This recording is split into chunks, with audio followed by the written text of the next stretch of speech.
Дэлхийн монголчуудын хэмжээл радио 88.3-тай хамт байгаа сонсогчдоо дахин өглөөний мэндийг хүргэе. За арай өөрөөр харъя юуратай нөгөө тал нэвтрүүлэг маань эхэлж байна. За өнөөдрийн нэвтрүүлэгтээ маань чухал бүхэнд ойр Florence Residence цогцлбор хотхон за мөн их тойрог худалдааны төв маань хамтран ажиллаж байгаа. Баярлалаа. Баярлалаа. За дахиад өглөөний мэндэ гэж. Дахиад өглөөний мэндийг хүргэе. За лав гариг болгоно бид нар ер нь л нөгөө тал нэвтрүүлэг маань арай өөрөөр харъя гэсэн ураатай тэгээд юмны нөгөө талыг эсрэг талыг нь харуулах гээд бидний хардггүй талыг харуулах гээд явж байгаа. За лав гаригт бид нар ер нь урлаг руу ороод удаж байна. Одоо 9 сар урлаг ярьсан дандаа лав гаригуудад. Тэгвэл өнөөдөр бид нар театрын тухай ярина. Өнөөдрийн гарчиг бол театр бол урлаг бас бизнес гэсэн сэдвтэй байгаа. За тэгээд театр буюу бидний нөгөө нэг хилдгээр хүндэтгэж хилдэг штэ тий. Театр урлагийн алтан тайз. Үүний ард болж байгаа тэр тоглолтууд, үзүүлбэрүүд ер нь бол нийлээд жилдээ 1.4 триллион долларын зах зээл эргэлдүүлдэг гинэ. 1.4 триллион гэдэг чинь нэгэн ардалт 12 оронтой тоогоо шүү. Монгол руу оруулаад чадсангүй. Их 80-ийн дараа ахаад дэш явах гэдэг. Тийм чинь 1.4 триллион доллар юм чинь Монгол руу оруулаад тэгээд дүн тань болох байх. За тийм ээ театрын урлагийг та бүхэнд ярихаар хөтлөгч ундрах од найруулагч Эрдэнэ мөнхнөр хамтран ажиллаж байгаа. Продюсер Бат баяртай баярлалаа. Баярлалаа. За театр ер нь бол тэгэл театр гоё тий. Театр гоё. Гоё. Нэр тоглоомчгүй бас үздэг байсан. Манайх ч бас нэг сургууль маань ер нь бол үзүүлдэг байсан. Хичээл театрын янз бүрийн жүжигүүд ч байд юм уу тий. Дөөр энэ тэрийгээд нэг үзүүлдэг байсан хичээлд хэрэгтэйгээд нэг ёсондоо нэг юу хичээл болдог байсан байхгүй юу? Бид нар намайг жоохон тийм баг. Намайг жоохон бахад нөгөө бид нар театрт хүүхдүүд ер нь жултаад идэг штеп өмүүлээд театр чинь тийм сонгодог тийм ариун газар штеп. Тийм тэгэхээр бид нарыг ер нь цирк рүү их дагуулж явдаг гэсэн. Циркийг одоо нэг талаас нь ярих юм бол бас л нэг театрын тийм штеп. Багтаа бол ингээл өвөө эмээгээ дагаад хэдэн ачнаар нь бөөнөрө бужигнаалт цирк руу очиж үзээл. Нөгөө арслан бараа харж ухаалтал ойрлж мөрлөл ухаалтан чи алиалагч харж ийнэ гэл яг тийм л байсан. Тий. Ер нь драмын театрт янз бүрийн жүжиг янз бүрийн юмнууд үзэх дуртай.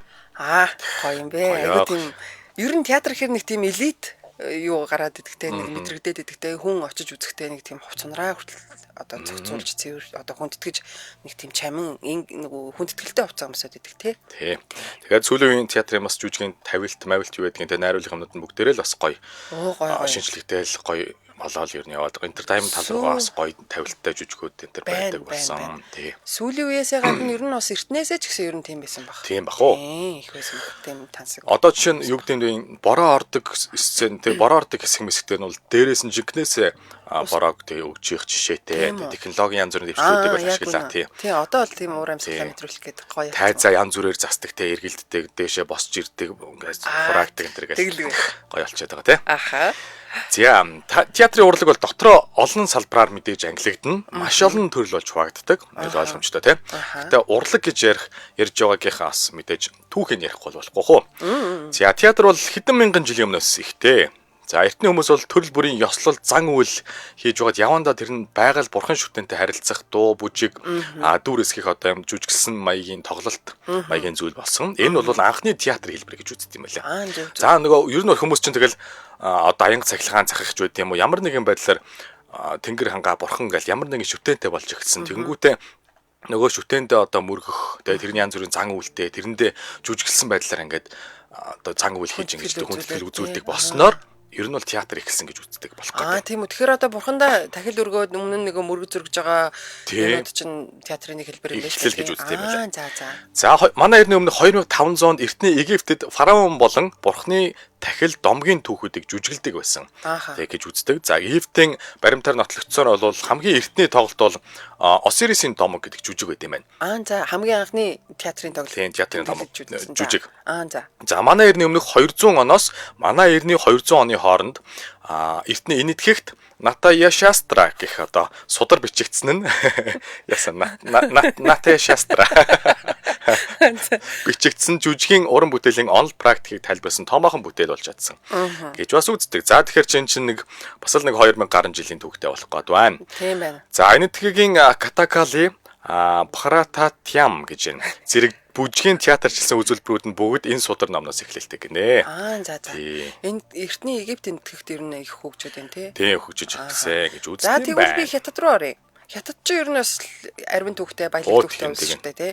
За эртний Хятадд шашны ёслол хөгжмөнтэй жүжиг үүссэн. За тэгээ хожим нь Хятадын Зянжу, Күнцю Бээжингийн дойрын урлаг үүссэн гэж үздэг юм байна. Гэхдээ энэ бол манай эртний өмнөх 6 дугаар зуунаас одоо эртний грек тусан үзмийн бурхтын нөгөө нэг Дионистэд зориулсан баяр ёслол болдог байснаас орчин үеийн театр үүссэн гэж тооцсон юм байна л да.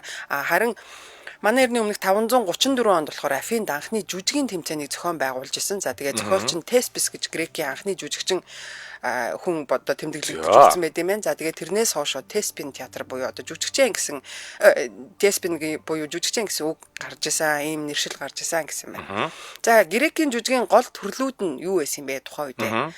Трагеди буюу одоо эмгэнэл жүжиг байна. За тэгээ энэ дээр бол Эсхил, Софокл, Еврипидийн бүтээлүүдээр одоо жүжиг тоглодог байсан. Одоо гунигтай жүжигүүд байдаг болсон байх нь шүү дээ. Комеди буюу одоо нийгмийн жүжиг байна. Одоо ч гэсэн ер нь хүчээ авцсан явж байгаа тийм. Аристофаны бүтээлүүдээр хөвчлэн найруулж тоглодог байсан байна. За тэгээ ер нь анхны театр байгуулагдсан үе бол энэ үе. Тэгээд задгай, дугуй хэлбэрийн тайзтай, тайзаа тойроод хэдэн мянган үзэгчийн судалтай одоо амфитеатр гэж ярьдаг тийм. Ийм театрууд одоо энэ үед л үүссэн гэж тооцдог юм байна да. За тэгээд эртний Ромд грекээс уран бүтээлийн уламжлалыг нь авсан ч гэсэн жүжигсэн тоглолт биш. Одоо нөгөө үзүүлбэрт нь илүү их анхаарч эхэлсэн гэж байгаа юм. Ромд бол одоо нөгөө performance гэж ярьдэн шүү дээ тийм. За өөрөөр хэлэх юм бол утга уянгийн тал руу ш зугаа цэнгэлийн тал руу ерөнхийдөө чиглэсэн гэдэг байгаа. За энэдмийн жүжигүүд, гладиаторын тоглолт, цирк, пантомим буюу нөгөө дуугүй жүжиг гэж байдэн шүү дээ. Энэ бол өргөн дэлгэрч эхэлсэн байх нэ Ромд бол. За театрын барилга архитектурын хувьд бол хаалттай чулуун хан бүхий хэлбэртэй болж эхэлсэн. Яагаад байна вэ гэхээр нөгөө төлбөр төлөөгүй хүмүүсээ л үзэхээс нь хамгаалаад байна. Одоо төлбөр авч одоо мөнгө олмоор байна шүү дээ. Бас амьдрмаар шүү дээ тий. Ингээд чулуун хаалттай одоо тий юм хантай театрууд бол үүсч эхэлсэн байх нь Ромын үеэс. Зөв. Яг нөгөө гладиаторуудын тоглолтууд бас байгаа шүү дээ. Тэрийг ч одоо тоглолт гэх нь хаашаа тэмцэл амьд тэмцэл тэл хүмүүсийг баялгаад хэцүү тий.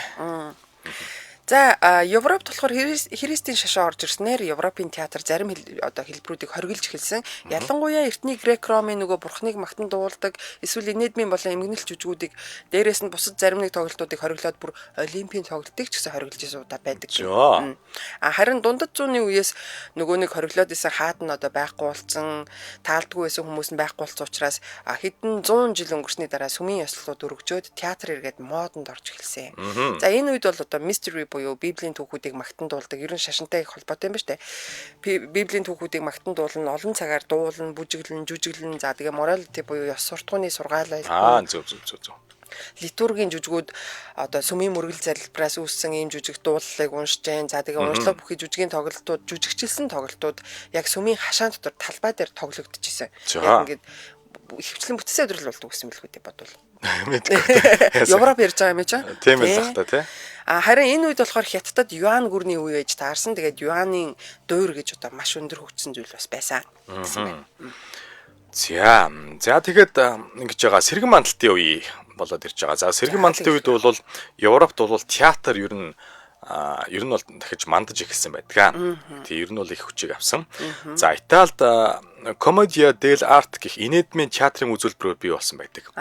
За энэ жүжигчид нь бол баг өмсөж шууд өөрөө одоо дүрдэн тоглоод ингээд яг тухайн үеийнхээ өөрийнхөө нэг импровизацаараа хийж явдаг юм театр бас бий болсон байна. Одооныхоор бол юу гэмдэ нөгөө манай комедианууд шиг юм да. Тухайн үеийнхээ сэтгэл хөдлөл юмар ингээд хийгээ явдаг тийм тоглоо явдаг. За англи за мэдээж нэг Уильям Шекспир тэглгүй яг Шекспирийг дуртахгүй байж болохгүй. Тийм бөмбөрцөг нэртэй театр байгуулсан байдаг. Өөрөө бүтээлүүдэд бичиж, найруулж, тоглож эхэлснээр дэлхийн хамгийн алдартай жүжигийн зохиолч болсон. Ер нь бол тэгэл юугаа зохиолоо бичлээ, найрууллаа, өөрөө тоглолоо. Бүр Шекспирийн бүтээлүүдийг судалдаг тусдаа шинжлэх ухаан байгаа. Бүр салбар байгаа шүү дээ. Шекспирийн бүтээлийг нь судалдаг. Ярих юм бол тэгээд тэр гоё үг хэлбэрүүдийг судалдаг бас юунууд байна те салбарууд байна. Тийм тусдаа салбар юм чи те. За ингээд Испани болон Францад болохоор Lope de Vega, за Molière зэрэг зохиолчид театрын урлагийг өндөр түвшинд хүргэсэн. Илүү ахаад левел ахиулсан гэж үзэж байна. За 17 дугаар зуунд бол Италид опера гэж зүйл үүсжээ. 17 дугаар зуунд тийм байна. Тэгэхээр чин тийм ч одоо хэдэн зуун жилийн түүхтэй юм бэ. Тийм юм байна. За энэ бол бидний одоогийн сайн мэддэг мэдээж дөөрийн урлаг байгаа да. За опера нь бол Италиас хальж Европ даяар ингээд түгэн дэлгэрээд тийм модонд ороод ингээд эхэлж. За Францын хааны ордонд балет буюу бүжгэн жүжиг гэж зүйл хааны ордонд нь бол үүссэн гэж үздэг юм байна. Анхнаасаа л тийм ингээд тийм лагшрэ те. Байсан те. Дээдсэн те. Нэг тийм эрхэмсэг, хүндлүүштэй, нэг тансаг. Балетыг бол та юу ярих вэ? Тийм ээ тийм. Манад юу ирэх гэж байгаа юм бэ шүү дээ. Шилхүүн чиг ирэх гэж байгаа юм байна. Тийм үү. Мэдгүй энэ 10 сарын дундуур болов 11 сар хавцаа байсан. Би бол үзнэ гэж бодоод. Шилхүүн чигийг ер нь бол үзнэ гэж би бодоол идэг байсан. Хүүхдүүдээ ер нь бас жоохон дагуулж үзүүл бас сонирхол. Тэг яг уу яг тийм балет дөөр мөр дээр бол хүүхдүүд бас хэцүүлтэй. Тэр чинь удаан үргэлжлэн тэг дунд нь завсарлж мавсарлж хүүхдүүд бол уйтгартай. Зүуднэлтэй тэр чинь тий. Тэгэл их нэртэйг яг үзээгээд төлөвлөөл байгаа. Хоёулаа нэг сайхан орой. Тий. Шилхүүн чиг яг ч юм нэг л гоё санагдаад тий. Аяа те хөгжим бол бас л. Яг үнэ. Класс шүү те. Сонгодог. За, Францаас Оросын хааны ордонд нэвтэрчээ. Нөгөө балет чинь. За ингээд улмаар энэ хоёр хааны ордноос ингээд тараад дэлхийд даяар тарж эхэлсэн гэж үздэг. За, энэ үеэс театрын байшингууд нь улам одоо том те сүрж авахатай, илүү гоё тансаг те танхимууд нь хаалттай ингээд тайзны механизм нь бас илүү ингээд боловсронгуй болж ирсэн. За, хөшиг юу гэдгийг те хөшиг нь одоо нэгддэг, хаагддаг те. Энэ механизм те янз бүрийн гэрэлтүүлгүүдийг туршиж үзсэн. За, нөгөө акустикуудыг бол энэ дээр бас мэдээж туршина. Мэдээж энэ үед бол автомат чанга хэрэгч байхгүй тодорхой тийм. Тэгэхээр айгүй чанга дуутай хүмүүс л исэн баг та. Тэгээд одоо тэр үеийн тэгээд нөгөө архитекторууд чинь яг акустик нь бас тооцоолж хийдэг байсан гэж байгаа юм л да. Энэ цэгээс ингээд дуурахад тэг ингэж ойгоод ингээд зэрэгэлт бол бүрэн дарахж ирэх ёстой гэдэг. Тэг ямар нэгэн чанга харигчгүй тэг зүгээр ингээд жоохон чангатул үгээ хэлэхэд бол баг зэрэгэлт ирчихээр сонсогддог байсан л гэдэг шүү. Зөв. За хоёлаа энд юу яа? Төр завсарлаа. Орж байна. Гоё байна. За манай нэвтрүүлэгтээ их тойрон худалдааны төв маань хамтран ажиллаж байна. Хотын төвдөө ойрхон шүү. Ерөөсөө л ойрхон. 2020 оноос эхлээд үйл ажиллагаагаа явуулж байгаа 8 давхар байшин байгаа. Гэхдээ би нэгийг оруулах юм бол 9 давхар байшин байгаа. За байршил нь болохоор яг Дүлгөө нуурын хоймор төвийн зүүн талд их тойрон худалдааны төв гэд нэртэй байрлаж байгаа. За ер нь бүтээгдэхүүн үйлчилгээний тухай гэвэл давхраар нэрж байгаа. B1 давхраас эхлээ 8 давхар гэж хэлсэн байгаа. Тэгсэн чинь B1 давхартаа хүнс болон гэр ахуйн бараа, цахилгаан барааны бөөний худалдаа байгаа шүү. Тий, янз бүрийн хүнс байдаг тий. Хүнс бол ерөөсөө тэр чигээр байгаа нөгөө бөөний ахуй хэрэглээний 0-ын цасмаас нэтрээ гэдэг. Гэхдээ бүгэн байгаа. Тэнгүүд нэг давхарт нь чихээр амттан хагас боловсруулсан бүтээгдэхүүн, торт, билуу, зармаг, нарийн бов, цагаан эдэ, махан бүтээгдэхүүн ийшээ бол хүүхдүүдэд дагуулж орох хэрэггүй би нэг рүү уушна. Кофе шоп, эмийн сан, богд банк, улсын бүртгэлийн нэг зүйл байгаа. Яг энэ ойрхон. Хоёр давхарт нь гоо сайхан бэлэг дурсгал бичиг хэрэг дотор хувц зөөлөн идэл цагаан хэрэгсэл нүдний шил тусгай хэрэгслийн худалдаа үйлчилгээнүүд байгаа. Гурван давхарт нь эрэгтэй эмэгтэй бэлэг хувц байдаг бол дөрвөн давхарт нь гутал цүнх бэлэг хувц үндэсний үйлдвэрлэл байгаа шүү. Таван давхарт нь хүүхдийн хувц тоглоом спорт бараа сурагчийн дүрм төвцүүд байгаа. Энийг олохгүй байвал гэрээсээ ойрхон олоод авчихна штэ. 6 давхарт нь тавилга, офис, ширээ, сандал, буудан, цагаан хэрэгсэл тэгээд худалдааны үйлчилгээнүүд байгаа. За харин 7 давхарт нь фитнес байгаа, өсчин байгаа, ойдолчин байгаа. Гоо сайхан маникюр, педикюр, жолооны курс бас байгаа шүү. Тийм ээ. Ер нь бол тэгэл ингээл 7 давхар хүртэл ерөнөөсө бүх л юм байгаад байгаа. Тэгээ хүнс, юу гэдгийг ахуу, тэгэл одоо нэг зэг мэгч байж байгаа шиг. Очих юм бол ер нь хайсан юм бүгд. Хүний хэрэгцээ цөмбөр олчдээ шүү. Тэгээ яг жинкнээс олчдээ. За тэгээд цэвэр тухтай орчин чанарын стандартын шаардлага хангасан мэдээж хүнс бараа бүтээгдэхүүнийг бол хям дүүнээр өргөн сонголттойгоор их тойрон худалдааны төвөөс хэдүүлээ авах боломжтой. За тэгээд өөрт орхон хүссэн бараа бүтээгдэхүүн үйлчлэгээ ер нь бол хаанаас ч авах шаардлагагаар бүгдийг нэг дөрөөс аваа гэсэн юм. Одоо зорилготойгоор үрэг төвшүүлээд ажилдаг. За тэгээд бид нар бол ер нь ингэдэг те нөгөө захирлаараа янз бүрийн юм их зөөлөж иддэг хүмүүс. Жохон даварсан хүмүүс. Тэгдэг. Манай захирал чи өглөө ингээд өчигдөр одоо шинэ талхаа их тойрогоос авсан гэсэн сонссон. Тэр угаасаа шинэ талхаа ингээд барихад нэг тийм үнэр амт нь гоё яадаг да. Тэр гатантал нь хатуу мөртөө дотроо зөөлн те. Тэр үнэрийг. Тий. За тэгээд захирал маань өглөөдөө шинэ талх цөөхий тэр хям их тойрогоос аваад ороод ирж байгаа бол өдөр манай маркетингийн хүүхдүүд тийшээ гүйж чихэр жимээс бас нэг 0-ын цаасмаас ойр зур хэрэгтэй юм юу вэ? Ер нь бол бидний амттай чихрийг бол их тойрогоос авдаг би яг мэдчихэв. Тий, эфирээс гараал галтгоо ингээл оронгууталт нэг талах хям юм гой юмнууд. Кофе мофе тий. Би болцсон байж дээ шүү дээ өөрөө. Дандаа их тойрогоос авдаг юм байлээ шүү.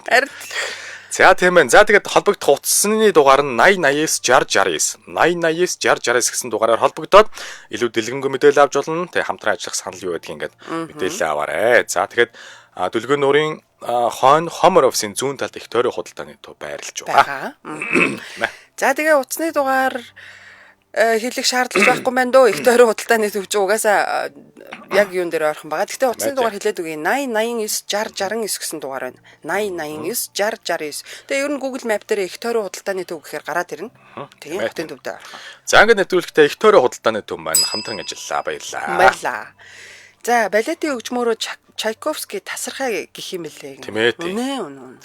За, тийм Оросын балетчид ирнэ гэсэн сураг дуулдчихсан. Тэгсэн.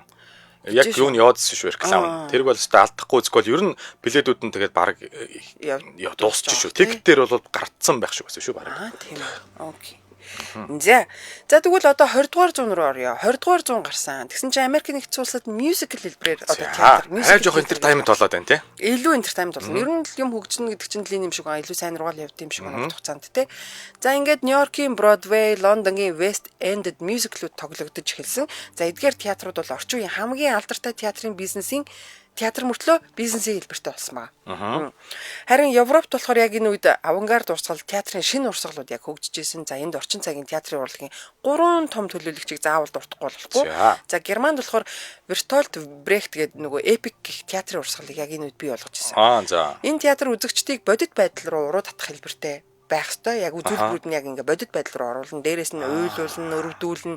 Гаднаа нэг ингээд юм үзсний дараа бодлогошроо үлддэг штеп. Яг тийм одоо бодлогошруулж өөртөө нь дүгнэлт хийлгэх ёстой гэсэн ийм үзэлтэй байсан юм байна. Тэгээд яг энэ чиглэл рүү илүү хөгжиж исэн байна. Зөв. Би тэр нөгөө Эрцэнкад нэг юу үзсэн байхгүй юм. Шадар 3 цэргийг үзсэн байхгүй тавигдаад. Тэгсэн чинь тэр бас тайзных нь юм уу одоо шийдлнүүд нь их сонирхолтой. Янз бүрийн хэлбэр дүрстэй юм зүйлүүдийг ингээд янз бүрийн тухайн үеийнхаа ситуацтай нөхцөл байдал ингээд тохируулаад ашиглаад одоо юу гэдгийг гიშгээл дээр нь хөвтөөд унтаад ч юм уу ингээд ашиглаа явцсан. Тэгэнгүүтээ тулааны хэсэг нь бас үнэхээр супер байсан. Яг жинкнээс нөгөө сэлмээр тулддаг шүү дээ. 200 сэлэм тэр тулаан мулааныг бас үнэхээр гоё тавьсан байсан. Гэх жишээ нь энэ бол яг эндээ баг орох бах та. Тэгэнгүүт тулаан яг жинк юм шиг ингээд одоо тэ ингээд ирэнгүүт яг нөгөө бодит байдалд өөрөө ингээд тэрэндээ автаад бодит байдал гэж одоо баг хүлээж аваад гоё л үт юм лээ. Тих бах тэр сэлэмж байгаа энэ тэр бас тийм тэр бас мөн ч их бэлдсэн бах та гэж бодоол тий. Тэр сэлмнийх нь үзүр угаасаа ингээд далд ордог тий ингээ хөгддөг тий. Тийм тэгээд юу яагаад бид нар ч үсэрч хараагаал тий бүр яг ингээд зоож байгаа маа жоо бүр яг л хэлээ. Үгүй бүр яг уусчт юм бэлээ. Үнэхээр уусчт юм бэлээ. Тийм. За харин Оросд бол Константин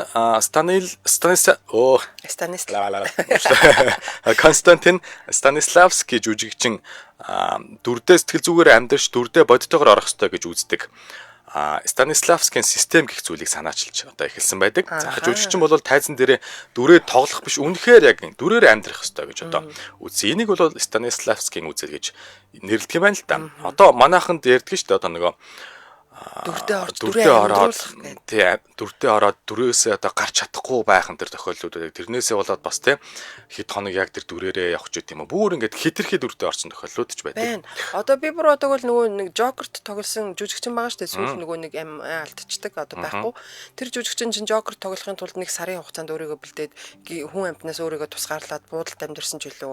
Тэгээд ер нь айгүй хүн дээр тэр дүрийг амьдруулна гэдэг чинь өөрөө айгүй хэцүү шттэ. Мэдрэнэ гэдэг чинь одоо хүний амьдралыг өөрөө мэдрэж гаргана гэдэг чинь. Тэгээ тэрийг мэдрэхийн тулд яг ингэж бэлдэжсэн гэдэг. Тэгээ тэрнээсээ гарахын тулд дараа нь бас их цагийг зарцуулсан. Тэгээд ер нь их хүнд байсан гэдэг өөрөө нэг ярилцлаган дээр дурдсан байсан байсан. Тий. Гамлетийг тавихад бас тийм юу их тохиолддог гэсэн л дээ. Хитрхи жүжигчин заавал дүрдээ орохгүй болдгоо. Үгүй одоо ийм сууд бүтээлийг хүн төрөхгүй болохгүй шүү дээ. Тэгэхээр бэлтгэхээс өөр аргагүй. Тийм бүр маш дүрдээ орж идэг. Манай тий алдталаа жүжигчд бол яг тийм түүхэд байдаг ш дурсамжуу тий. Тэрхэд дүрдээ ороод тэрнээсээ гарч чадахгүй тэгэл бас жоохон сэтгэл санаа дарамтанд ороод тэрнээс болоод бас жоохон зүрхэн энэ төр савлдаг болсон гэсэн түүхэд бол байдаг шүү. Байна. Тийм байна. Тийм. За, тийм байна. За тэгээд Станиславский Москвагийн урлагийн театрыг үүсгэн байгуулсан Антон Павлович Чеховын жүжигүүдийг тоглуулж ерөнхийдөө алдартай болсон байдаг. За, тийм. Богино зохиолоор ер нь алдартай зохиолч те. За, Станиславский систем нь барууны ертөнцид метод актинг гэж танигдсан байдаг гинэ. За, ингээ нөгөө Марлон Брандо, Ал Пачино, Роберт Де Ниро зэрэг жүжигчид энэ аргыг ашигласнаар илүү нэр алдарт хүрцгээсэн гэж үздэг юм байлаа. Тэгэхээр энэ тусдаа хахад нэг юм бүр арга юу байх гэдэг шүү дээ тий. Тийм бахан. Школ байх гэдэг тий. Тийм болохоор л жүжигчид яг ингээ сургууль сураад нөгөө нэг номыг нь үзээд аргаас уулзаад тэгээд ажлын байран дээр гардаг бахна. Тийм ээ. Тийм баг. За Францад Антонин Арто харгислын театр гэж одоо онолыг гаргаж ирсэн байдаг. Theatre of Cruelty гэж байгаа. Энэ бол алдартай онол гэж байгаа. Энэ бол театр зөвхөн зохиол үгдээр тулгуурлах биш ээ. Харин тэ бие хөдөлгөөн, юу гэдгийг гэрэл дуу чимээ ингээд бүх юмараа цогцоороо үзэгчдийг одоо үзэгчдийн мэдрэхүйд нь ингээд шууд нөлөөлөх ёстой, үзэгчдийг ингээд автуулах ёстой гэж үздэг ийм онол гарч ирсэн байна. Арнон жүжигчдийг шаардлагатай бол ойрлоо, хашгираа, та өөл тэнд ингээд унж, өнкөр, дуул тий. Яамаар энэ ч тэр сэтгэл хөдлөлөө бүгдийг нь гарга гэж ингээд шаарддаг байсан гэж байгаа. За тэгээ үзэгчийг бол энэ сэтгэл зүйн гүн гүнзгий одоо тий ингэж авталтанд автуулдаг байсан. Автуулахыг хүсдэг байсан гэж байгаа юм. За Станиславский Арто зэрэг уран бүтээлчдийн эдгээр үзэл санаа нь дараа үеийн авангард театр performance art-уудад бол их нөлөөлсөн. За яг нь performance art гэдэг бол нөгөө яг л тэр шүү дээ. Одоо нөгөө хөдөлгөөнөөрөө те баг тийм нөгөө үггүй урлагууд дээр ч гэсэн performance бол гоё орж ирж байгаа юм байна. Зүгээр л тий уйлаал зүгээр л одоо те гэвтэл юу гэдэг ингээл хөдөлгөөнөөр бас гоё автуулдаг урлагууд бол байна. Байна. Тэр хөдөлгөөний урлагч одоо нөгөө нэг дуугүй жүжигүүд үггүй жүжиглэл одоо пантомим өнтер орох бах та. Тийм бах тэр яг хөдөлгөөнөөр хүн төргөн. За ардын жүжигчин Жамсран Жава гэсэн Хамлет дүрээсээ гарах гэж хэцүү байсан. Тийм Жамсран Жава гэдэг. Тийм байна. Тийм тэгээ зүрх нь ингээд савлдаг. Ер нь тэрнээс хойш бас жоохон даралт нь өксөж барьж идэг болцсон гээл дурсамж тэр нь бол байдаг л та. Тэгээ нэгэнт мэдэрсэн бол тэр хүний амьдралаар бас нэг хагас угас амьдэрсэн тэндээсээ гарах хэцүү яалтчгүй. Тийм тэгээ тэр чинь хүнд штэ жүжигэнтэй өөрөө. Тэр талаар бол ярьж. Тэгэхээр тэгэл яалчвал орохгүй бол болдог байх. Тэгэхээр яг адилхан тэр хүн маань яг тэр нөө дүршиг стресст нь яг адилхан уурлна, яг адилхан нөгөө хэнийг хардна тий. Орчихгүй гэл тэгэл хэлтэглээсэн баг л та. Гэтэ театрын одоо хүний нүдэн дээр байдаг юм яг худлаа байвал хүнд хүрдгүү штэ. Хүн чинь сэтгэлийн амтан мэдрээд идэг штэ. Тэгэхээр үнэн байхын тулд ингэж орох зайлшгүй шаардлагатай байна. Тэгээд театр дийлгэц бол шал өөр гэдэг чдэг тий. Нэгэн тазааснах Монгол руу жоох орох уу яах вэ? Жохон байж байгаа орох уу? За тэгсэн ч яах вэ те. За ингэсэн байна. Монголд бол штэ 1930-аад оны ихээр хүмүүсийг цуглуулад авьяас бэлгийн шалгаж явна гэж улсын баг хурлаас комисс гарсан байдаг гинэ. За энэ комиссд нь бол Янжма Жамсран, Найдмад Ефремов, Гомчов нар багтсан байдаг. За ингээд олон төгрөгөх зарлалын үгийг зохиож түүнийг хэвлүүлэх тараах наах ажилд ингээд хуваарлаад ингээд явсан. Тэгсэн чинь тэр зар дээр нь болохоор юу гэжсэн гэдгийг би товчхон уншаад өгч сонирхолтойч магадгүй. Тэгээ тэр үеийн зарыг 1930-аад оны зар швэн. 20 дугаар он 9-р сарын 17-ны оройн 5 цагт ардын цэнгэлт хүрээлэнгийн газар улсын цэнгэлдэх танхимд орохыг хүсэгчдийг шалгаж үзэх авах амуй. Энэхүү улсын цэнгэлдэх танхим нь олон нийтийн дунд боловсрал гэгээрлийг тараах, театрын уран сайхны зохиолыг үүсгэх ба тус улсын дотор ший жүжигийн хэргийг дэлгэрүүлэхийн тулд байгуулагдсан буй амуй. Театрт орогсод нь хамтын чанар бүхий хүмүүжил боловсралтай болно. Тус театр нь улс төрийн ба ерөнхий боловсрал хийгээд уран сайхны боловсрал бүхий улсын хэрэгт хүчээ өгөхийг хүсэх хүмүүсийг бэлтгэх зорилготой амуй гэж. Юу хөөх юм бэ? Яг л уншиж байна. Яг л нөгөө нэг юу байгаас те одоо нөгөө найрсаг хамт олон те ингэн гэдгийг бол ингээл яг гоё хэлсэн байгаас те. Тийм байна. Наачаа гоё. Ингэж анх одоо хүмүүсээ шалгаж манай театрын урлаг бол авч зүжигтэй ингэж авч ирсэн байна. За тэгсэн чинь одоо театрын урлагийн музей гэж юм мэдхүү. Тэгээ сонсч байсан. Гэтэ үзчихсэн үү? Үзэж байгаагүй. Би бас үзэж байгаагүй. За. Тэгсэн чинь манад театрын урлагийн одоо Монголын театрын музей гэж байдаг гинэ. За ер нь бол театрын урлагийн одоо уламжлалт өв соёлыг сурталчлан, сурвалжлан, цуглуулна, бүртгэн, түгээн, дэлгэрүүлнэ, үзэгчдийн хүртэл болно. Ер нь гоо зүйн урлагийн одоо мэдлэгийг дээшлүүлэх зорилгоор 1973 онд байгуулагдсан гэж байна. Тэгээд яг байгуулагчид одоо бүтээл нөгөө сангаа хариуцуулаад юмнуудаа цуглуулж исэн баг. За бас зөв хадгалах гэх нарийн ширийн юмнуудаа хийж исэн баг. 91 оноос яг үзэгчдийн хүртэл болж исэн гин хаана байдаг гэж бодож байна. Хаана вэ харин? Солийн төвөрөг юм шиг байна. Зураг дээр байгаагаар нь харахад. Тийм үү. Тийм юм байна. За манайхан тийм мэддэг бол хэлээрэй. Тийм юм байна. За тэгээд Монголын театрын музей 9000 гаруй үзмэртэй. Тэгээ үзмрийн сан хөврөгт нь болохоор цамын ёслол байгаа. Ёслолын одоо нөгөө бүтээлүүд байгаа. Ший янгуу байгаа. 19-р зууны нэр цоён гэгэрүүлэгч Догшин хотогт дулдуйтын Данзар авжаагийн намтар дуулах татсан гэдэг сүм театр болж исэн шинэ цагийн театрын анхны үүсэл болж исэн гэж үздэг юм ер нь. Тэгээд одоо түүнтэй холбоотой нөгөө үзмрүүд бас бүгдээрээ хадгалагдаж байгаа гинэ. За нэг үзмээр юм биш үү тий? Харин үзмээр байгаад. Тийм бэ. Яг энэ соёлын төв өргөн дээр очиод ер нь үзхэл юм шиг байна. Яг Тийм, соёлын төвөргөл харагдаж Тий. Тэгсэн чинь энд нөгөө нэг юунууд байна л та бас. Юунууд? Одоо нөгөө театруудыг хүлээж авах тухайн үеийн одоо нөгөө тогтоолууд эдгээр нь бас яг ингээд юун дээр энэ сайт нь болохоор Eagle Cig-ийн дээр байгаа юм шүү. Яг нөгөө тогтоолуудынх нь юунууд нь байна. Их одоо хувийн ингээд сканертад оруулсан тийм зураг нь байгаа байхгүй. Тэр нь их гоё сонирхолтой юм байна. Жишээлбэл 1950 онд бид нар улсын хөгжимт драматик театрын шинэ барилгыг хүлээж авч ирсэн байна.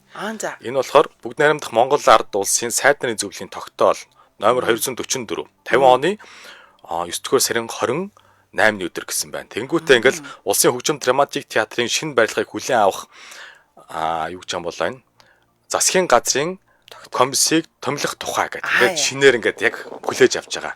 Тийм ингээд харахаар бас гоё санагдаж байна. Яг шинээр бид нэр одоо ингээл юу гэмдэх гоё соёлж боловсралтай юу гэмдэ те ингээд гоё урлаг руу ингээд бүх нийт тэрэ орж исэн те яг тэр үе ингээ санаанд ороод бүх юм ингээл гоё шин те жүжигчт нь шин бид нар шин юмыг хүлээж авч исэн ингээл тэр үед бол гоё ингээл санагдчихэ шүү. За бас энд ингэсэн байна. Жүжигийн бүлгэм клубүүдийг ер нь бол 1922-оос 24 онуудад байгуулж исэн. За тэгээд цэнгэлдэх хүрээлэн 26 оных гинэ. За. Гэхдээ яг өнөөгийн хэлбэртээ ороход бас удсан баг. Тийм л баг л та. Тийм баг. За тэгээ Монголын анхны төв театр 1931 онд байгуулагдаад театраасаа өргөжөөд хөгжсөн. За тэгээ эндээсээ бас цирк гаралтай үүсэн байгуулагдчихсан. За ардын дуу бүжгийн чуулга, хүүхэлдэйн театр, хүүхэд залуучуудын театр, нацаг дөржийн нэрэмжит одоо улсын драмын эрдмийн театр байна. Дөөр бүжгийн эрдмийн театр байна.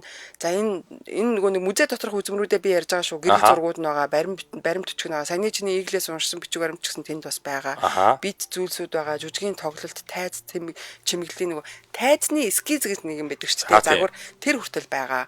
За тэгээ мэдээж нэрт уран бүтээлчдийн тоглож исэн уран бүтээлчдийн зураг хөрөг намтрууд бас байгаа юм байна.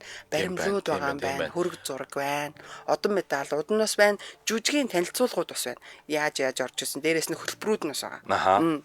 Тийм ээ, соёлын төвийн дотор талд байдаг гэж шүү. Тийм ээ. Дотор тал гэж нөгөө юу вэ? Соёлын төв ч одоо яг талбар руу харсан байгаа шүү дээ. Тэнгүүд бид нэр ингээ хойдлаар нь иргэн штэ тий. Хойдлаар нь баруун тишээ ирэхээр хойдолд нэрээ театрын музей гэж. Зүүн тишээ юу? Зөв. Нөгөө багшин дээд тал руу ирэхээр.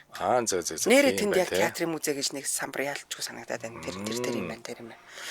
За тэгээ нөгөө музей үзмрүүдээ нэг үсэн хилээд дуусгах чи зураг тууцууд байсан, хөтөлбөрүүд нь байсан, нөгөө нэг тухайн үед хэрэгцээтэй шаардлагатай аппаратууд байсан, кино аппаратууд хүртэл байгаа гинэ. Тэгээ ном, тохимол, сонин сэтгүүлгээд яг тэр үед хэрэгжилжсэн юмнууд хураанган үгээр олон дэлгэрэнгүй байгаа. Тэгээд үзмрүүд эд үдлийн зүйлсүүд нь бас хувц сунар гэдэг бүгдээр байгаа гэж. Улаанбаатар хотно улсын төв театрыг байгуулах тухай ардын сайд нарын зөвлөлийн 45 дугаар хурлын тогтоол 1940 оны 12 сарын 6-нд гарч ирсэн байна. Монгол бичгээр бичсэн тогтоол байж шүү. Зөв. Тэгэхээр одоо ямар очтой юм бол 40 онд ч монгол бичээр өгнө бичмээргүй нэ. Энэ өөр юуны тогтоолын зураг юм болов уу? Бичсэн бах уу? Тийм байна. За тэгээ улсын төв театрын жүжигчин Жигмэд Жамын долгор сүрэн Эренчин Норов нарт алдар цол олгох тухай бүгд найрамдах Монгол Ард улсын баг хурлын тэргүүлэгчдийн 52 дугаар тогтоол гэдэг. Яг энэ трийг бас ороод харуулах сонирхол юм байна. Ер нь нэг үдчүүл нэг театрын тухай ойлголт ядаж дэлхийгээ болиг гэхэд Монголынхыг одоо мэддэг байх хэрэгтэй шүү дээ. Монгол хүн байна да тий. Тэгээд үзэх хэрэгтэй юм байна. За тэгээ бөмбөр ногооноос зураг хөрөг нь үлдсэн байна гэсэн байна. Би их азтай шүү. Болд Эрдэнэ Жамсран жавгих 2 Хамлетыг үзсэн. Бас арай модерн болгож 2000 онд байхад гайгүй гай самтлагийнхан бас дипломын жүжигээ Хамлетээр тавьчихсан.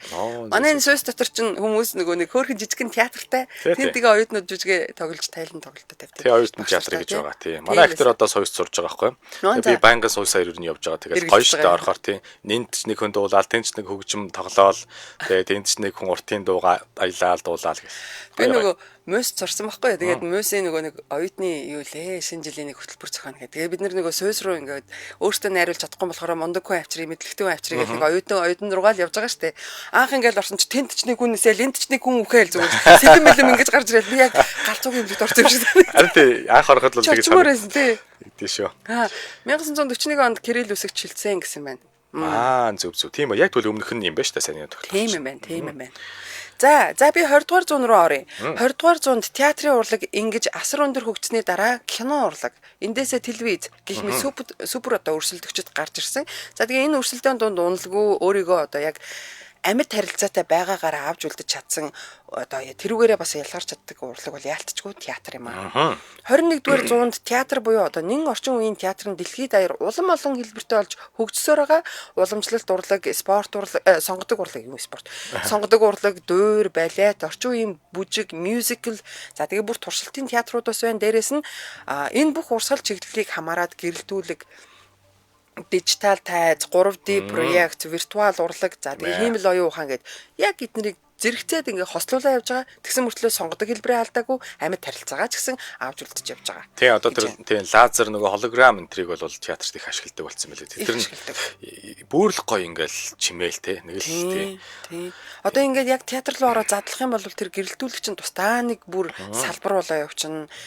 Тэр одоо тайз засалт гэдэг нь бас нэг өөрөө тусдаа бас нэг салбар болоо бүр ингээд нарийн ширээний нэр бол гүйцэгдэхгүй юм байгаа тий.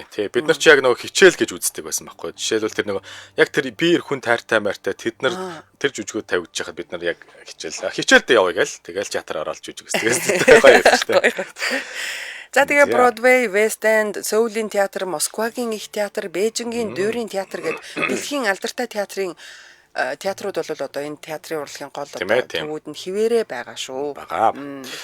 За театрын урлаг дотроо бол олон салбараар ангилагдана. Маш олон төрөл болж хуваагддаг гэд ер нь нөгөө нэвтрүүлгийн ихэндээ хэлсэн шүү дээ. За тухайлбал ингээд юу дурдаад өгье те. За тэгээ. За драмын урлаг гэж байна. За мэдээж. За хөгжмийн урлаг гэж байгаа. Бүжгийн урлаг байна. За түрүүнд дурдсан мюзикл байна. За нөө цирк акробатик маань бас орж байна. За уламжлалт байна. Ард түмний үзүүлбэр гэж байгаа. За. Тэгээ нөгөө folk performing arts гэж байгаа. Тэгээ одоо бол манад бол бас хийв штэ. Уламжлалт гэдэг чинь бас яг гоё ингээд орж ирж байгаа сте тий. Орж ирж байна.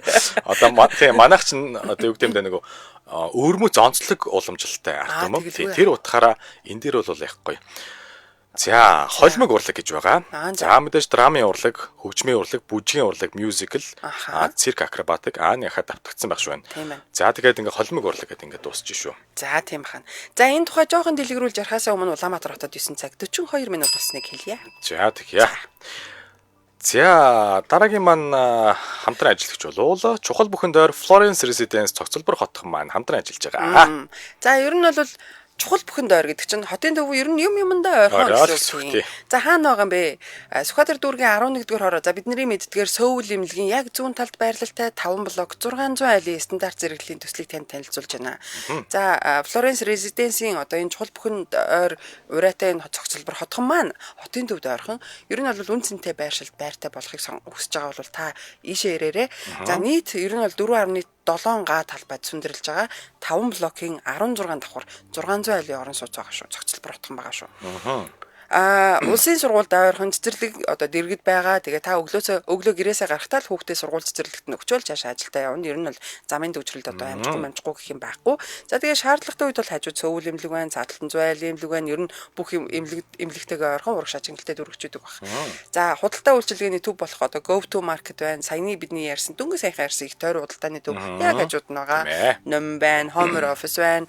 Өдөр тутмын хэрэгцээгээ шийдэхэд ерөөсөө бүх зүйлд ойрхон. Ерөөсөө ойрхон. Ер нь бол чухал юмд ойрхон байна гэдэг бол хамгийн юу гэмдэ амьдралыг хамгийн гоё болгодог, амар болгодог, илүүтэй болгодог юм зүйл байдаг. Одоо жишээлбэл хүүхдээ холоос зөөн гэдэг бол тусдаа нэг хүн баг хэмждэг тий. Аав нь нөгөөдгөө чинь тэ өргөж өгнө аав нь тэр. За тэгэл тий нөгөө имлэг явах болохоор лахаал төгжрээл нэг имлэг рүү цаг авцсан яараал ингээл яриад зүг байдаг. За нөгөө нэг хүнсний юм бараа тавар юм авах гэхээр бас хоолойд. Эднэр бүгдээр ойрхон байна гэдэг бас тий. Юу ч гэх юм те. За дээрээс нь нийтийн тээврийн одоо гол чиглэлүүд бүгд ойрхон явж байгаа. Автобусны бодол ингээл зам гараал орчих шүү. Ингээл зам гараал. За бүхэл одоо ер нь бол 21-р зуун өөрийнхөө алтан цагийг хэмнэх гэсэн ураатай явж байгаа. Хүмүүс хүртэл хоол ихэ болоод бэлэн зэлэн бүтээгдэхүүн авч иддэг болчиход энэ яагаад цагаан хэмнээд завгүй байгаа учраас энэ бүхнийг одоо хэмнэхэд туслахаар энэ Florence Residence 5 блокийн бүтээн байгуулалтаас эхний нөгөө AB2-т нь оршин суугчид нь орсон байгаа. Ашиглалтанд аль хэдийнэ ороод хүмүүс нь дотроо ороод амьдраад эхэлсэн байгаа. За E блокийн цутгалтын ажил одоо яг бүрэн дууссан байгаа. За тэгээд C болон D блокийн гадна фасадны ажил одоо яг явж байна. За хамгийн чухал нь одоогийн байдлаар ердөө 30 хүрэхгүй байруулсан. Тийм ээ. Энд чинь яг нөгөө сурчлага одоо манай та хамтарч ажиллаж эхэлж их баг үе шүү дээ. Тэгэхээр дахиад эндээс багасаал байгаа гэсэн үг шүү дээ. Тийм шүү дээ. Багасаад байна шүү дээ. Тийм. Тэгэхээр хэрвээ сонирхож байгаа хүн байвал газ очоод судлаад уулзаад ингээд үзээ шийдвэрээ гаргах хэрэгтэй. За тэгээд давхартаа 5 айлтай буюу маш цөөхөн айлтай. Энэ бол чухал 2 төрлийн хүүхдийн тоглоомын талбайтай ээжүүдийн амрах хэсэг тустай байдаг. За 8 балын газар үйлдэлтэн дэсвэртэй. За 150 автомашины зогсоолтой. Энэ бол оршин суугчдын юундаа бол хангалттай гаражаас гадна шүү дээ. Тийм гадна гэсэн үг мэдээж. За За тэгээд бүх айл нь нар үзэх цонхтой шүү. Энэ айгүй чухал юм байна шүү. Яг зөв тий. За утасны дугаарыг хэлээд үгүй 75-9-22-22 гэсэн дугаар байна. За Florence Residence Цэгимэн гэдэг Facebook вебсайт байгаа. Florence Residence Цэгимэн гэдэг Facebook хуудас нь гараад ирнэ. 75-9-22-22. За тийм чухал бүхэнд ойр Florence Residence Цогцлбор хотхон хамтран ажиллаж байна баярлалаа. За тийм. За театр бид нэр ярьж байгаа ганц 2 коммент уншчаад явах уу да? За тэгээ. За тэгээ энд нэг юм байсан. Батүлцгийн ах. Манайд опера балет энэ үүссэн цаг нь Аздаа магнат нь явах байхаа гэж ойлгодог гэж шүү. Тийм театр үзэрэй гэсэн. За энд нэг юм байсан. Жүжигчин Батүлцгийн ах нь үлүү дүүн балетчин Бацаахан гээд гоё ах байдаг байсан гэсэн байна. Монголын анхны ардын жүжигчин 42 онд цолыг өгсөн цэгмэд гойд өгсөн гэж шүү. Зөв. Саяны тэр нөө тогтоол дээр байсан шүү дээ. Тийм байсан тий. Тийм байна. За. Эндээс штэ хоёлоо хөгжмийн урлагийн тухай бол өмнө нь ярьсан. Саяны нөгөө нэг чиний хэлсэн юунуудаас. За тэгээ ярихдаа хоёлоо дуу бичлэг, орлого ашиг талаас нь ер нь бол тусад нь сонгож ярьсан байгаа. Бусдыг нь бол яриаг байгаа. Энд чинь өөр маш том салбар. За тэгвэл одоо жоохон дэлгэрүүлэх гээд үзье л да. Драмын урлаг ба штэ. Дотроо сонгодог болон орчин үеийн жүжиг байна. Энэ анжгаахыг. Трагеди буюу эмгэнэлт жүжиг байна. За тэгээ комеди буюу инэдмийн жүжиг бас байгаа. Тэгээд туршилтын театр гэж байна. За энэ бол ер нь авангард театр гэдэг олон урсгалыг агуулдаг. Жилдээ дэлхийд даяар 36 тэрбум доллар хүртэл одоо орлого хийдэг ийм салбар байна. За тэгвэл хоёул хөгжмөөс нэг жоохон ганц хоёрыг ярьж байгаа. Хөгжмийн урлаг одоо мьюзик те дотроо сонгодог орчин үеийн ардын pop, rock гэх мэт олон төрөл жанртай бид бүгдээрээ мэднэ. Амьд хөгжмийн амьд тоглолтууд, концертууд байна. За хөгжмийн ансамбл, симфонууд бас байна. За тэгээ дуур гэсэн ийм 3 үндсэн хэсэгтэй байгаа. Тэгээ дуур бол хөгжим, дуулал, жүжиглэлт гэдгийг одоо хослуулсан ийм онцгой төрөл. За мэдээж. Бүр гурвуулангийн багтаацсан ийм онцгой төрөл. За хөгжмийн урлагаас зөвхөн дуу бичлэг, амьд тоглолтын хэсэг нь 30-аас 40 тэрбум доллар эргэлдэж идэг одоо ийм бизнес болсон салбар байгаа. Энийг бол бид нэр өмнө нь ярьсан байгаа. Дуурийн тоглолтын зах зээл нь жилдээ 22 тэрбум доллароос дээш орлоготой 2 тэрбумаас дээш. Ийм орлоготой зах зээл байдаг. За тэгээ 2030 оноос хойш дуурийн урлагийн зах зээл бүр нэмэгдэн. Энэ орлого нь саяны 2 тэрбум нэмэгдээд 3.5 тэрбум доллар болно гэсэн ийм таамаглал бас байна. За. За тэгвэл бүжгийн урлаг бол дотроо сонгодог балет гэж мэдээж байгаа. Орчин цагийн бүжиг байж гэн тийм. За тэгээд нөгөө ардын бүжиг маань. За тэгээд бүр орчин цагийн буюу хип хоп, стрит данс, K-pop гэх мэт одоо шинэ бүжигүүд гарцсан байгаа. Одоо нэг чинь бүжиг орж ирж байна. Тийм. За ингээд жилдээ бол 3.2 тэрбум долларын ерөнхийдөө орлоготой юм салбар. За энэ салбар бол ойрын 10 жилийн дотор 10 тэрбум долларын орлоготой болох хандлагатай байгаа гэж мэргэжилтнүүд бол тооцоолж байна. За мюзикл бол жүжиг, дуу, одоо бүжгийг хослуулсан юм театрын хэлбэр тийм ээ. Бид нар мэднэ. За дуул нь бас давхар жүжиглэн. За мюзикл маань бол 48 тэрбумын орлоготой зах зээл юм байна. За зөвхөн Бродвей театр жилд 1.6 тэрбум долларын орлого олж идэг гэж шүү. Тэг хоо тийм Бродвей шүү дээ. Тийм байна. Тийм. За Английн West End театр жилд 1 тэрбум паунд буюу 1.3 тэрбум долларын ойролцоогоор орлоготой. Энэ чинь зөвхөн нэг театрууд л яриад штэ. Тийм нэг театр салгаад яриад шүү. Тийм. За Сөүлийн театр зөвхөн мюзиклийн орлого нь жилдээ 465 тэрбум вон буюу 32.9 сая доллар байдаг. За харин театрын нийт орлого бол 143 тэрлион вон буюу 1 тэрбум доллар бол бас холд авдаг. Тэгээ Сөүлийн театр бол бас том юм биш үү тий. Эргэлдүүлдэг юм биш тийм ээ. Воо. За цирк руу орох гэвэл цирк акробатик үзүүлбэрүүдийн салбар нь дотроо одоо циркус артс гэж явд юм байна. За тэгээ сонгодог цирк, орчин үеийн цирк гэж явж байна. Энэ хоёрын орлого нийтдээ ер нь жилдээ эргэлдэхэд 9.2 тэрбум доллар эргэлдэж байгаа гэсэн үг шүү. Жилдээ. За дэлхийн хамгийн алдартай цирк бол нөгөө алдартай нарны цирк тийм үү? За тийм. За Cirque du Soleil гинэ. Франц хэл. За жилдээ ер нь 1 тэрбум долларын орлоготой ажилладаг. За тэгээ уламжлалт ардын урлагийн үзүүлбэрүүд одоо traditional эсвэл folk performing arts-ууд нь дотроо улс үндэстэн болгоны одоо онцлогийг агуулсан байдаг. За тэгэхээр үүндээ таарсан үзүүлбэрүүд байгаа. Ер нь бол дэлхий дээр хэдэн улс байгаа вэ? Тэдний дотор хэдэн үндэстэн байгаа вэ? Тэр болгон соёлыг одоо бас оруулах нь. За тэгээд яг манайхан дээр жишээ аваад ярих юм бол нүүдэлчдийн урлаг байгаа шүү дээ. Нүүдэлчдийн урлаг, хөөми, морин хуурын тоглолтууд.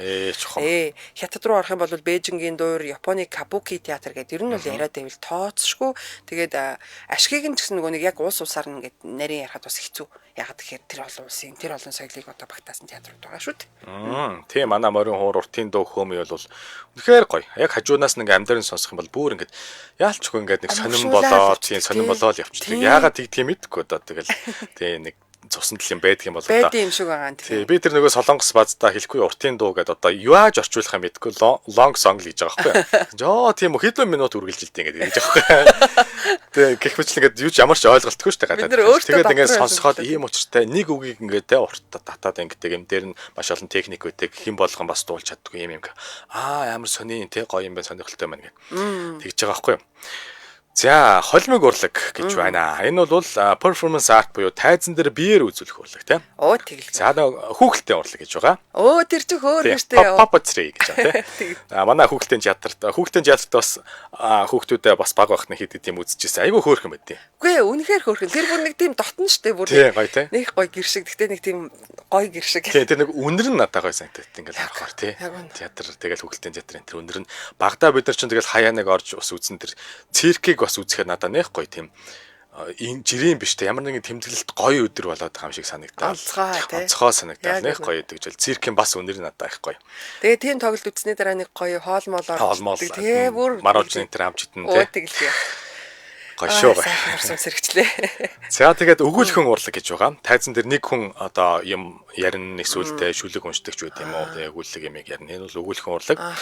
За шүлэг дууны байтал за бүжгийн тэмцээн зэрэг нь бас дангаараа тухайн төрөл зүйлдээ ордог. Болвол холимог болохоор энэ төрөл рүү ингээд орчиж. Жишээлх юм бол авхаал сэргэлэнчүүдийн тэмцээн, дэвжээ тэмцээн гэх мэтийг бол холимог урлагт бас хамруулж үздэг гинэ. Тийм байна. Оо за. Тий одоо дэвжээ бол их гоё юм болдог байсан шүү дээ. Дэвжээг санаж штэ. Энд чинь айгуу лаг тэмцээн. Тэгмүү тэн чинь холимог урлагт орох юм. Ягаад тэгэхээр аргагүй л нөгөө дуулна, бүжиглэн те, жүжиглэх үедээ жүжиглэн. Тийм байна. Тий, дэвжээг бол бас хүлээж аваад үздэг байсан шүү. За ингээд театрын буюу перформанс үзүүлбэрийн зах зээл дотроо ийм олон төрөлтэй урсгалуудтай тэгээ эндээс ер нь тоомлоод авсан хэсгэл байгаа болохоос биш яг ийм том дүр зургаар бол дэлхийн хамгийн том шоу бизнесийн салбар бол байж болохоор харагдаж байна. За тэгээ театрын урлагийн зах зээл нь дижитал платформуудын нөлөөгөөр одоо шинжлэгдээ явж байна. Үзэгчдийн хандлага ч гэсэн дагаад өөрчлөгдөж байна. За эдийн засгийн нөхцөл байдал, аялал жуулчлалын эрэлт соёлын арга хэмжээний зохион байгуулалт зэрэг хүчин зүйл одоо яалтчгүй зах зээлийн эрэлт нийлүүлэлтэд хүчтэй нөлөөлөд идэг. За одоо жишээ нь ковидын үед бол театр ер нь ихэнх нь ажиллаагүй шүү дээ. Тийм шүү дээ. Тийм. Тэнд бол ер нь ашиг орлого байгаагүй те. Харин бас улс төрийн үүмээ самуун те нэг юм төрийн эргэлтийн үед хүмүүс бас театр зорих боломжгүй болчихдог. Тэр үед бол бас мэдээж орлого байхгүй. Тэгэхээр энэ дээр бол мөнгө ярихад хэцүү болчихж байгаа юм л та. Тийм байна. За, Равжа утгтын саран өхөө тоглуулж байсан Задгай театр манай анхны театр уу гэж байна. Нараа шиг дэрэгч баг тийм баг шүү те. За тийм байж магадгүй тэгсэн баг шүү. Тий. За хараа хүүхдийн циркийн хажуугийн хүүхдийн түүний газар их гоё өсөө оожралдаг байсан гэсэн байна. Аавынхаа ачаар циркэд баг өслөөдөг энэ циркийн амьтад их хөөрхмөсөн те. Амьтдын үзүүлбэр өстой гоё. Нэг комент байсан юм аа. За. Харин олдгүй. Энэ нэг далийнхад нэг далисэн комент биш. 45 оны санал асуулгыг хянахаар ирсэн комендан хятадын төлөөлөгчд хятад ажилчны соёлын ордон гээд тийм юм дотор улаан хятадын коммунизм нэвч гэсэн Маогийн партизануудын тухай жүжиг үзүүлж байсан хэмээн лээ. Бараг зориуд дээр үзүүлж байсан гинэ. Зөө. Дээд сургуулиудын дунд болдог гэсэн дэвжээ гэж шүү. Тийм дээд сургуулиудын дунд тий. За баярлаа. За ингээд өнөөдрийн арай өөрөөр харын урайтай нөгөө тал нэвтрүүлэг маань энэ хүрээд бараг өндөрлж байна. Бараг гэж өндөрлж байна. За бид нэр лав гарагт урлаг ярьдаг байгаа. За тэгвэл өнөөдөр бид нэр урлагийн дотроос театрын урлаг дотроос бизнес талаас нь мөнгө төгрөгийг нь бас ярьлаа. За тэгээд урлагийн алтан тайзантай илүү урт удаан хугацаанд одоо мандаргээ. Тийм ээ. Эрүүл Батар шиг. За өнөөдөр нэвтрүүлэгтээ чухал бүхэнд ойр Florence Residence цогцлбор хотхон. За мөн их тойрог худалдааны төв маань хамтран баярлалаа. За үргэлжлүүлэн 10 цаг 10 минутаас та бүхэн Яманы махалуун дээр нэвтрүүлгээ хүлээн авч үзэж сонсоорой. За баярлалаа өндөрлөгч. За баярлалаа. Дэлхийн монголчуудын хэмжээл радио 88.3.